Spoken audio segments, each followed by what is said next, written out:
maždaug ten 2006 metais atradau savo tokį atsakymą, koks yra pats sunkiausias darbas pasaulyje. Tai darbas su savim.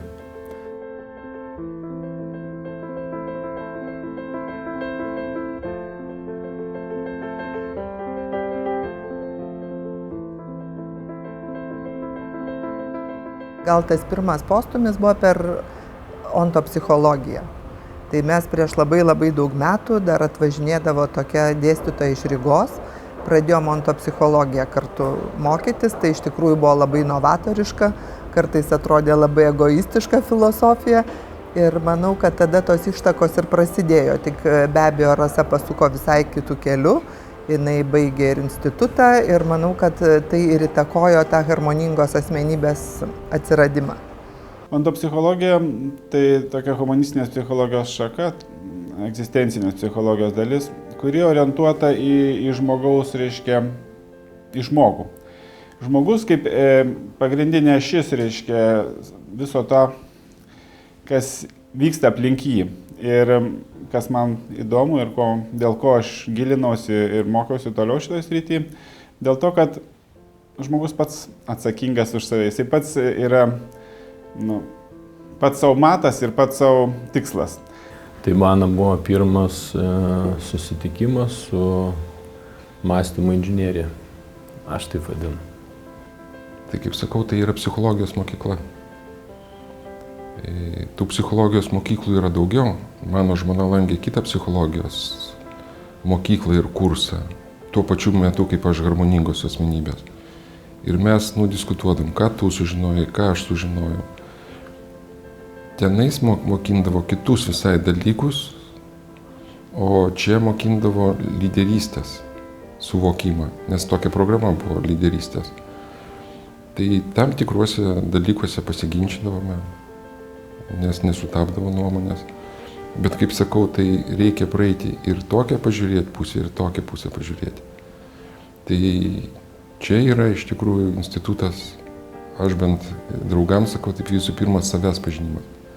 Tik aišku, daugelis nesupranta ir jeigu man tai būtų sakę prieš tada, kad savęs pažinimas, sakyčiau, nesąmonė.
Bet koks žmogaus domėjimasis ir dėmesio nukreipimas į save jau veda į tam tikrą supratimą ir tam tikras galimybės keistis.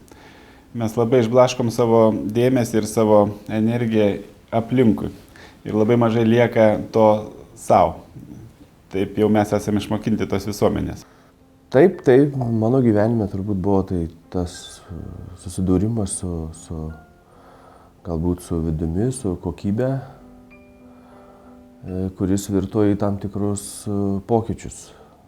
Sunku labai vardinti, kaip jie pasireiškė, bet tam tikri dalykai buvo akivaizdus. Tai Supratau, kad galbūt visiškai arba labai mažai pažįstu save, pažįstu reiškinius tie, kurie vyksta mūsų viduje. Ir per tą visą laiką, kai tu pradedi tai suvokti, tu gali įtakoti ir keisti savo ateitį. Nes anksčiau visi bandymai keistis arba ieškoti kažko naujo, viskas buvo ieškoma paviršiuje, tai kas yra matoma, paprasta. Man tas susitikimas su Hai tai yra turbūt tolygus susitikimui pačiai su savim. Ir gal skamba iš tikrųjų keistai, kai tu žmogus pragyveni daugiau kaip, nežinau, daug metų. Ir tada vieną dieną supranti, kad, ten retrospektyvai pažiūrint atgal, tai nežinau, kokybės gal buvo mažiau negu kad tu dabar jos turi. Atrodo, lyg ir gyvenime turėjau viską, bet pasirodė tai, kad aš tave apgaudinėjau, kad aš turiu viską.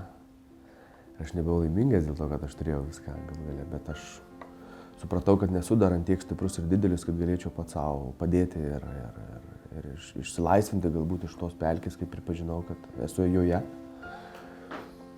Nors verslas sekėsi gerai ir viskas buvo lyg ir tvarkoj, su šeima tvarkoj, sveikata gerai, atrodo, kuo daugiau reikia, ne, pasirodo ne. Yra dar dalykų, klodų pas mus didelių, dėl kurių tu netvėręs negali būti laimingas. Bent jau man asmeniškai taip įvyko, tai buvo tokia, sakykime, kada tu pats savo negali išsikapanoti iš tos pelkės, tu natūraliai ieškai pagalbos, kas tau galėtų padėti. Tai galbūt, nežinau, ar atsitiktinai, ar kažkaip tiesiog Hai pasitaikė. Tas pirmasis buvo tas, arba tas tinkamas treneris, sakykime, tas tinkamas mokytojas, kuris buvo reikalingas tuo metu mano gyvenime ir nebuvo kažkokių pastangų, plano, kaip jis turi atsirasti, tiesiog atsirado labai spontaniškai iš kitų žmonių atsiliepimų ir pasirodo, ant tiek buvau stipriai klimpęs į tą pelkę, kad net buvau priverstas ir dar grupę padėti surinkti, kad padėtų ištraukti mane iš tos vietos, sakykime. Kas iš to, kad mes į tą darbą einam? Nuo to viskas prasidėjo. Kokia prasmė tas? Ateinam į darbą, gaunam stresą, įsitempę. Grįžtam namo, perduodam tą įtampą savo artimiesiems, šeimai. Ir dėl to mes šitam auksiniam narvelį, kurį susikūrėm, bėgam, kada jisai baigsis. Kuo toliau dirbam, tuo daugiau problemų. Kuo labiau jas sprendžiam, su didesniu įniršiu sprendžiam problemas, baigiam kompetencijų kursus, mokam dar geriau valdyti verslo procesus, tuo daugiau problemų atsiranda. Ir tuo blogiau sekasi, pinigų mažėja. Kažkokia nesąmonė, kaip taip gali būti. Ir jau buvom praktiškai ant ribos subyrėjimo aplamai kompanija. 15 metų, kaip pragyvenom, buvom jau lyg tai nebeįdomu. Jau laikas skirstytis į kitus projektus.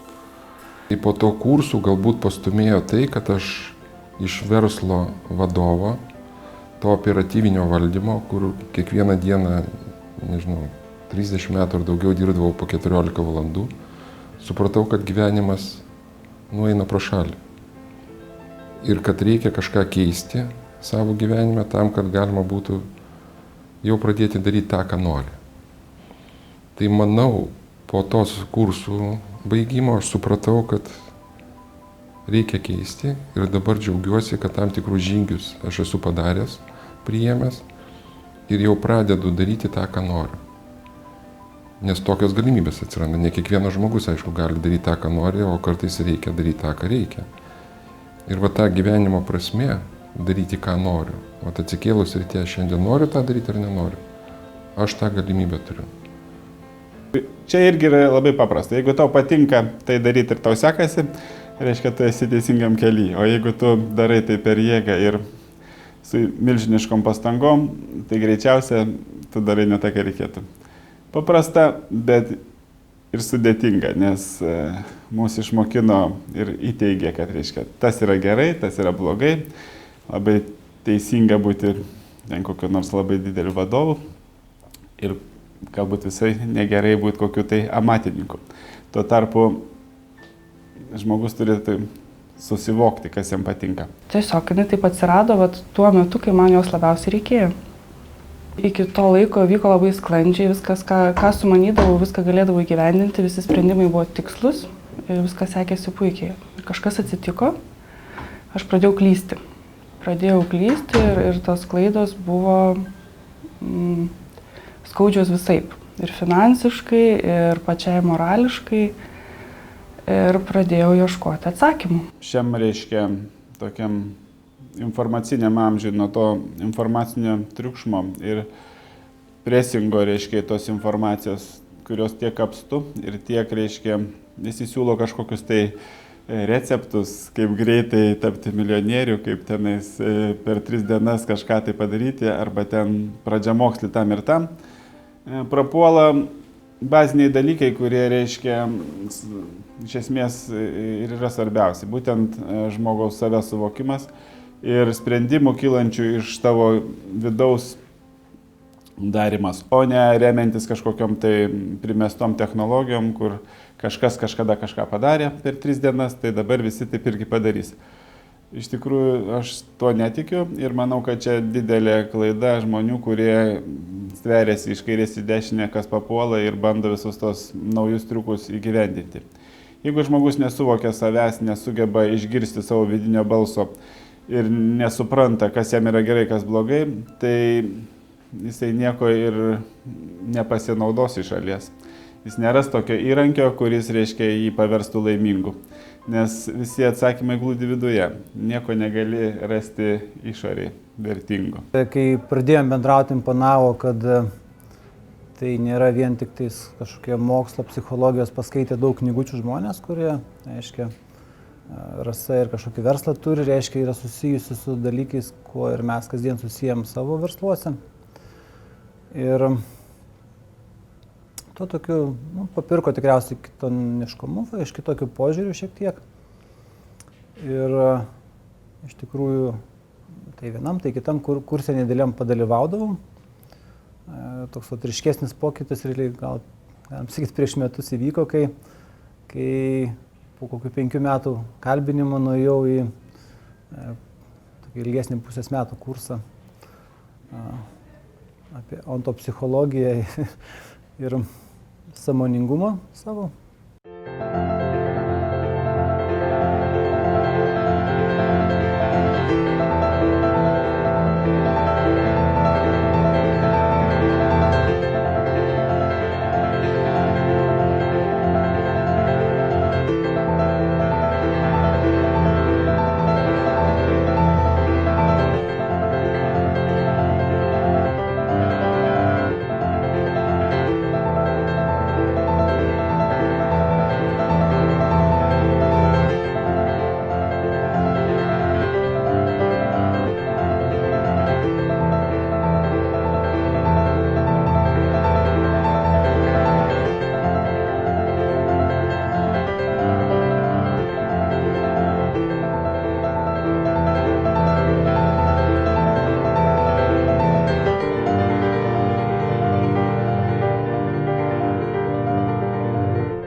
Lyderystės programa man gal davė tai, kad išsigrynini iš tiesų, kaip tu iš vidaus, koks tu iš vidaus esi, kas yra tavo, kas yra tau. Tai yra tiek kaip asmenybė, kaip žmogus, tiek žiūrint, jeigu apie verslą versle, kad kokiu keliu, kokiom priemonėm tu gali siekti savo tikslų, tai tas labai svarbu. Dėka Gai, dėka Rasos vyksta toks palaipsninis savęs susigrąžinimas savo. Nes išsibarstai žmogus ir kai reikia bandyti pajausti tą vientisumą, arba tą stiprybę savo vientisume, čia ir yra iššūkis ir Gajaus metodologijos, ontopsichologijos, Rasos dėka, tas vientisumas vėl matyt atsiranda. Atsiranda ta autentifikacija, savastis. Šituose kursuose man buvo tikrai gera galimybė pasižiūrėti save iš šono kitų akimis, nes tai buvo praktika. Kas man labiausiai užstrigo, tai vairios, reiškia, situacijos dalyvaujant grupė žmonių. Mes modeliavom įvairias gyvenimiškas situacijas, tai yra tam tikri psichologiniai testai, per kuriuos tu atsiskleidi ir parodai, kaip tu elgiesi tam tikrose gyvenimo situacijose. Ir mūsų kursų vadovė Rasa komentuodavo, tai man buvo nepaprastai naudinga, nes aš tų dalykų nebuvau gavęs anksčiau ir tai truputėlį, kaip sakant, nuėmė ir šydą nuo akių, truputėlį leido man save suvokti, kaip aš iš tikrųjų elgiuosi ir kaip tas atrodo iš šono. Tokia gera analizė. Tas labai svarbu, nes tu tą žinodamas, tu gali suprasti, kas tu nesi, ko tau nereikia daryti, nes kad tai yra dirbtina, tai yra kažkoks toks, reiškia, pasirodymas nereikalingas, energijos švaistymas nereikalingas. Labai paprastas skirtumas, ko šitie harmoningos asmenybės instituto kursai skiriasi nuo kitų, kad tu ne tai, kad tu sužinai kažko naujo, nes mes tiek jau daug visko žinome, kad dabar reikia atsikratyti, išmokti kažko, ką žinai. Atsirinkti, ką naudoji, bet tu pasikeiti ir tu pradedi keistis ir pamatai, kad tu realiai pradedi kažką daryti kitaip. Man tai buvo labai stipriai susijęs su stereotipais, su tuo, kiek jų lūžo, kiek aš iš tikrųjų supratau, kas mane buvo kitų įdėta. Tai čia labai smagu. Tada tokių buvo labai įdomių patirčių, kada supranti, kas yra sistema. Buvo labai svarbu sukurti arba surasti tą būdą, iš tikrųjų turėti tą neutralumo būseną. Tai čia vienas gal iš kompleksų, su kuriais gyvenau. Ir atradus tą būseną, išmokus naudoti metodikas, labai daug kas pasikeitė santykiai ir su savimi, ir su aplinka. Ko aš pats gavau asmeniškai, tai tiesiog labiau struktūruotai, kontekstas, čia dabar šitą darau, čia draugauju, čia darau verslą, čia plečiuosi ir labai daug ką sustato iškart į vietas. Ir nuo to mano pradinio netgi nusiteikimo nebėra jokių švitavimo, sakysim taip. Rezume būtų, kad aš turiu gerą impulsą, gerą motivaciją dirbti su savim dėka šitų kursų. Tai yra didelis darbas, tai yra visiškai ne komforto zona. Tai yra visai kiti pojūčiai, kitas plotis, kitos spalvos ir veide, ir visur kitur, ir kitas bendravimas, komunikacija, bet pokyčiai vyksta tik tai tokiu būdu. Jeigu norim iš esmės keistis, tai turi būti esminės pastangos įdėtos keistis tam. Nebūna iš paprastų pastangų didelio pokyčio. Nežinau, virsmo be dejonių. Yra dejonių zona, kur reikia padėjoti. Kitaip negims nauja kažkas. Be dejonių negimsta kūdikis. Ir ta gyvenimo lyderio programa, jinai labai nekomfortiška. Aš jau galiu pasakyti, kad tai yra labai nekomfortiškas dalykas. Ir net mano visas organizmas iki absurdo daeidavo, kad jis taip protestuodavo, kad nenorėdavo važiuoti į Druskininkus, ten, kur vykdavo modulis. Tartum, aš protų suvokiu, kad man ten reikia nuvažiuoti, yra pinigai sumokėti, yra tiesiog negalima nevažiuoti, jeigu tu jau nusprendai. Bet tavo organizmas tau rodo, kad iš visų pusių, kad tu nevažiuok, ten lygos prasideda, temperatūros, ten kitokios tirkyvių. Bet laužiau tos dalykus, važiavau ir viskas buvo gerai. Rasa sukūrė savo buvimu aplinkybės, kai tu tuo metu lyg ir esi ne visai komforto zonoje, išvestas iš komforto zonos. Iš kitos pusės yra gerai ir pavojus, ir galimybė būti pažeidžiamam. Gali būti pažeidžiamas, gali rizikuoti. Nieko baisaus neatsitiks. Surizikuok. Kada tu esi tikslesnis ir tu žinai, ką tu darai, tu nebesiblaškai namie, tu nesi toks irzlus. Negali sakyti, kad 100% aš jau čia išsigydžiau nuo to, bet tikrai dabar jauti, kad taip ir taip gali padaryti ir namie tave supras, nes tu esi užtikrintas viduj. Ir kuo mažiau užtikrintumų viduj, kuo tu esi kažkoks nenusisekęs darbe ar ten aplinkoje kažkokio, tuo tau persiduoda ir artimiausia šeima. Aš manyčiau, kad vienas sakinys mano pakeitė labai asmeninį gyvenimą. Čia buvo iš pusės metų seminaras, kur vieno sakinio užteko padaryti labai daug pokyčių. Žmogus, su kuriuo tu gyveni, tave augina ar naikina. Ir tada grįžti namo ir pasidarai tokią reviziją gyvenimo ir supranti, kad kartais veltui išvaistai laiką ir matai, kad nieko nebus ir tiesiog reikia labai nepatogius sprendimus padaryti. Tokie du dalykai esminiai, kurie pasikeitė manyje, tai atsirado vidinė ramybė ir dar didesni siekiai. Aišku, jie yra labai nesuderinami, suprantu, vidinė ramybė ir didesni siekiai, bet aš žinau, kur noriu nueiti, aš žinau, su kuo noriu eiti ten. Ir taip pat aš žinau, kad jeigu dabar tai nevyksta šiuo metu, tai tam nėra teisingos aplinkybės. Per šitą laiką, kol esu čia, 2 nauji verslai atsirado. Po to, kai buvo visiška krizė ir nežinau, kur toliau, ką daryti ir kaip, tiesiog čia bebūnant, atėjo mintis apie tai, ką dabar darau. Rezultatui matyti įtakos turėjo tas ilgalaikis santykis, nes vis tame lauke esi, dalyvauji ir vis susiduri vienam ar kitam kontekste ir tas jausmas, ta patirtis kažkur akumuliuojasi. O, reiškia, sąmoningos lyderystės programa, jinai padėjo galbūt visą tai taip, koncentruoti į vieną, į esmę, suvesti galus. Nes man gal ir tas rezultatas, va, tai kaip aš jį matuoju, jis panašu, kad atėjo vis tiek ne per pusmetį, jis atėjo per keletą metų buvimo šalia HAI, su HAI. Nes ir coachingo programos, ir jaunimo lyderystės, ir individualų susitikimai, ir paskaitos, ir sinemologija. Tai matyt suma viso to. Tas jausmas, savijauta, kurią aš turėjau po pusės metų pirmosios lyderystės, kiek aš kokių darbų padariau pokyčių gyvenime, tai mane tiesiog, net neabejojant, kai pasidarė, nežinau, nebeįdomu gyventi, nežinau ką veikti, kaip ir viskas gerai, bet nedžiugina, tai tada pirmas receptas buvo dar kartą nueiti į lyderystės programą.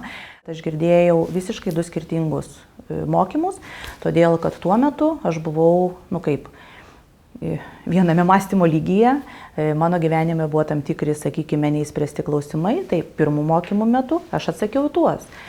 Po 5 metų pas mane jau buvo visai kiti klausimai, visai kiti gyvenime poreikiai, tai tada iš tos 100% aš pasiėmiau visai kitus 20%. Tai sakyčiau, kad jeigu kažkas tai svarsto ir galvoja, kad ar kartoti ar nekartoti, tai aš sakyčiau drąsiai kartoti, todėl kad vis tiek išsinešite visai kitą informaciją, nes žmogus pasikeičia ir jisai visai kitai priima informaciją.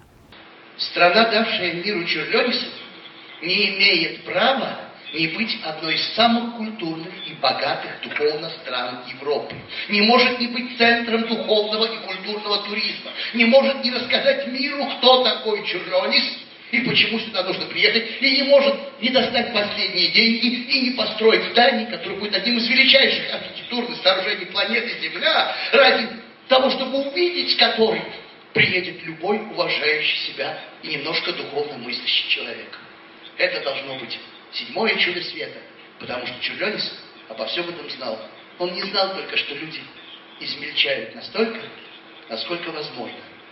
Он знал еще одно, что любой житель Литвы, который уехал в другие культуры, будь то Балтрушайтис, ставший одним из величайших поэтов России Серебряного века, или Чурлёнис, открывший галактики, будь то Панионис, который стал одним из величайших не только литовских, но и российских актеров 20 века. Любой Накрошус, который уехал из создал театр, уже не местного значения, а планетарного. Это лишний раз показывает о том, что очень небольшой народ, который говорит на языке, на этом языке больше никто нигде на земле не говорит, этот народ мистический, загадочный. Он что-то знает, то, чего не знают другие народы. И они должны приехать сюда, чтобы понять, почему православный храм в стиле барокко и почему на одной улице 60 творений архитектуры мирового масштаба. Как это могло случиться? Taip yra mechanizmai veikiantis aplinkui, taip yra, reiškia, tas sociumo poveikis, taip yra, reiškia, aplinkos poveikis. bet tu renkiesi, kaip reaguoti tą poveikį. Tu renkiesi, ką iš to pasimti, kokias daryti išvadas ir kaip dėstyti savo, reiškia, pasirinkimus savo gyvenime. Vienu žodžiu, tu pats renkiesi būti turtingas ar laimingas, ar ligonis ir beturtis. Tai čia kiekvienas žmogus turi savo šitą pasirinkimą ir jis pats už tai atsakingas. Vienam gali pasakyti, klausyk, tu ką čia veiki, tau senai jau reikėjo ten būti. Akivaizdu, kad tu tuoj galus atiduosi. Tu numatosi, kad tau blogai. Tu subrendęs. O kitam jisai galbūt tenai uždirbinėja savo milijonus ir jam kol kas jam labai viskas gerai. Nuo žmogaus priklauso, reikia jį matyti. Vat Hajus, galiu pasakyti, turi raktą į vidų mūsų ir jis jį parodo, bet nereiškia, kad visiems duoda. Čia dar yra kitas dalykas. Galbūt įdomus dalykas, nes panašu, kad jeigu raktą duodi ir žmogus neima, tai nereikia prievartą kišti raktų į vidų ir atrakinti ir ten bandyti kažką pakeisti, nes kitas tos spynos esmė, kad negali atrakinti. Bet jeigu žmogus ima raktą ir plėšia iš tavo rankų, tada jis turi teisę atrakinti ir kažką ten įveikti toj vietoj. Ir tada atsiranda šansas keistis. Bet nebūtinai taip įvyks. Tas šokis paskutinių 5 metų, kai susitikom su Hai, buvo toks labai panašus į šokį procesas. Ir jėga. Labai stipru. Virsmas įvyko, iš tikrųjų, labai didelis virsmas organizacijos įvyko. Kas būtų labai svarbu mūsų visuomeniai palinkėti, tai kad būtų sukurtos sąlygos žmogui susitikti su savim kaip galima anksčiau. Nes kai jeigu, žinai, kaip pasakyti, tėvai jie augina mus pagal savo ten visą tą palikimą, istorinį kontekstą, ką jie turi iš savo vaikystės. Ir turbūt jie visą laiką daro geriausia, ką gali, ką nori padaryti ir dėl to čia, nepasakysi, spraga ar nespraga. Bet jeigu galima būtų taip sukurti, kad sistemoje veiktų panašaus mokymo organizacijos modeliai, praktikos, pamokos, bet kas, kad žmogui leistų anksčiau susitikti su savim, tai būtų vienas iš tokių stipriausių dalykų, mano nuomonė. Institutas skamba toksai, kad tai yra kažkas didelio, ten didžiulės patalpos, daug kambarių, daug besimokančių ir taip toliau. Tai ta prasme šiek tiek stebina, kad tai yra nedidelio labai kolektyvo atliekamas kažkoks tai darbas ir kažkokios naujos žinios atnešimas iš kito kampo pažiūrėjimas. Bet tai, kad tai veikia ir tai, kad daug žmonių susidomėjo, perėjo, palaikė, rekomenduoja aplinkiniam ratui, tai tiesiog gana įspūdinga ir šaunu. Mažai mačiau lektorių, kurie taip labai atvirai galėtų pasakoti. Ir netgi savo tam tikrus asmeninius aspektus. Ir iš tų akių, kaip jinai pasako ir tuo tiki, aš supratau, kad taip, tai yra Rasos gyvenimo projektas. Tokius žmonės, mūsų, kurie technokratai, kurių tam tikras mąstymas yra kitoksai. Aš nebijau pasakyti, kad jisai kitoksai. Aš nesakau, kad blogesnis, geresnis, bet kitoksai ir požiūris į gyvenimą. Tai Rasos tas entuziazmas, tai parodė, iš tikrųjų matosi, kad tai jos gyvenimo projektas. Tam, kad apšviesti tokius žmonės, kuo daugiau apie tai žmonės susimastytų, galvotų, manau, tuo visuomenė būtų geriau. Manau, kad Rasa negaili niekada nei resursų, jinai tikrai pagimdo tą idėją, ilgai diskutuoja, ilgai ir nueina į tokį gylį, kad man atrodo, daug lietuvaičių dar iš viso net nesupranta, apie ką jinai kalba. Ir aš manyčiau, kad jinai yra, gal kokią 10 metų į priekį. Visos verslo konferencijos paremtos skaičiais, rodikliais, kažkokiais jau įvykusiais gal labiau faktais. Tos konferencijos, ką daro Rasa, tai yra konferencijos apie ateitį. Apie tai, kaip kitaip gali būti. Ne faktai, kas buvo, o apie tai, kaip gali būti. Nečiurpas eina per kūną. Ten buvo švietimas, edukacija. Jinai tada buvo pasikvietus ir koncertmeisterį smuikininką Kaziniką.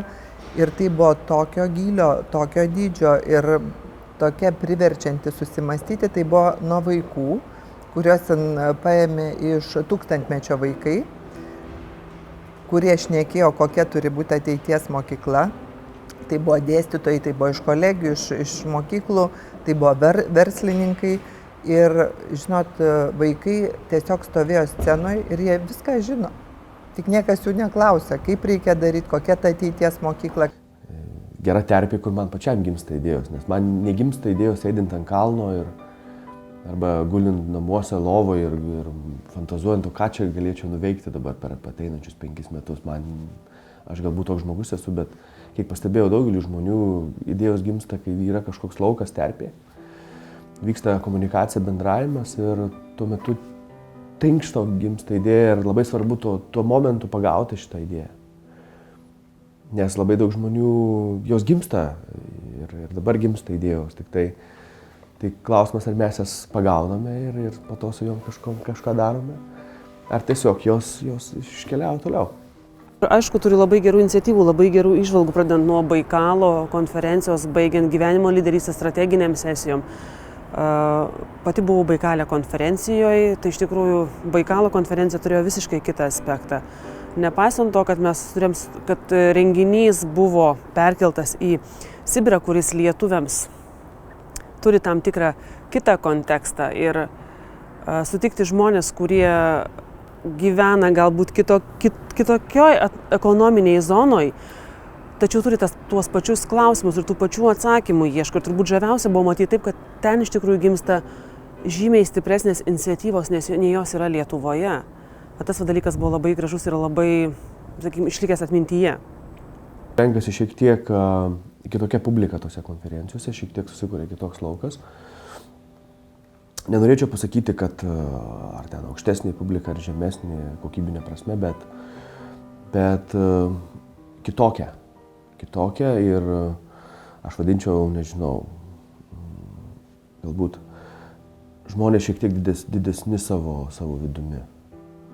Ir galbūt tie žmonės, kuriuos Rajus ir užaugino tam tikrą prasme. Yra atsitikę situacijų, kai netgi kažkokiam visiškai nesusijusiam susitikime tu pastebi, kad tai yra žmonės iš tos grupės, ne? Ir tada persijungia šneka į tokios kitos kokybės kalbą, kuri galbūt galėtų atsitikti per 5. susitikimą, ne? Bet tu greitai susiorientuoji ir žinai, kad čia jau galima kitaip kalbėti, ne? Tai yra įdomu, tai yra kažkokie kiti horizontai, kitoks mąstymo būdas. Ir jeigu tai būrė žmonės, tai tampa kažkokiu tai bendrų vardiklių, jie susikalba tarpusavyje. Tai yra įdomu. Kiekvienas žmogus turi savyje kažkokį tai projektą, kurį jisai turėtų realizuoti gyvenime. Ir tam tikriem žmonėm pagal jų gebėjimą ir energiją duoti didesni projektai, kai kam labai grandioziniai projektai. Ir kuo daugiau turi energijos ir kuo daugiau turi to vidinio užtaiso, tuo tavo atsakomybė yra didesnė. Tai tie žmonės, kurie geba realizuoti didelės idėjas, didelius projektus, kaip taisyklė, sukuria aplinkui ir tą aplinką, kuri padeda jiems tai realizuotis. Ir tie lyderiai, kurie tam tikrais, reiškia, gyvenimo etapais pasaulyje arba net mažesniam kontekste prisiema atsakomybę realizuoti, jie sukuria, realizuodami savo iš vienos pusės egoistinius tikslus, sukuria aplinkui terpę, kurioje, reiškia, gali realizuotis ir kiti.